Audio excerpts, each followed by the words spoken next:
Now, we didn't see too much snow. It was quite bad for a while up in Scotland, though. But there's the blanket of cloud moving across the UK and now pushing into the near continent, taking some snow across there. And things are also looking pretty unsettled across the central basin of the Mediterranean as well. That's an area of low pressure. That's bringing some heavy snowfall across the Balkans. And if you're off to Cyprus, perhaps, for Christmas, well, it's not looking too good there, with that area of low pressure continuing its track eastwards down the eastern basin. And here you can see more wind and rain piling in from the Atlantic into northwest Europe as we go through the whole of this week and indeed through the Christmas weekend as well. That's how wet it's been then in Cardinham in Cornwall. We've seen over 200 millimetres now in the past week. That's over 8 inches, and there's more rain to come too. Bit of a respite today perhaps, with some mild and dry and bright weather moving in from the Atlantic just now, but with more rain on the cards later on tonight and through tomorrow especially, it does mean to say that flooding could be a real hazard, especially with the snow melt going on too, especially across those northern parts of the UK, mainly across the Scottish mountains. Well, here's the sign of the next batch of rain then coming in from the Atlantic, this area of cloud, and that's an area of low pressure, of course. That's steaming up towards us, developing all the while. It could develop quite nastily, actually.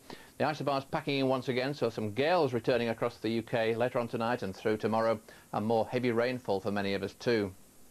Now, it has become somewhat drier and rather brighter across many parts of the UK this morning, so things not looking too bad this afternoon. Still some drizzly rain to come across the southeastern corner here and down through the Channel Islands, but some nice sunshine across in Ireland, and that brighter weather is feeding further eastwards as well through the afternoon. But still a fair amount of low cloud across the hills, and rather icy perhaps still across the upland parts of northeast England as well. Still feeling quite raw, I think, in many northern and eastern areas this afternoon, but up to 10 or 11 degrees down across the southwestern coasts at the moment.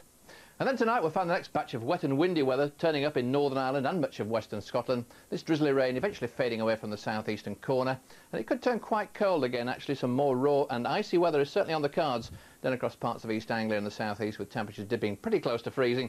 But out in the west the winds will strengthen, and if anything it'll get milder again as the night goes on.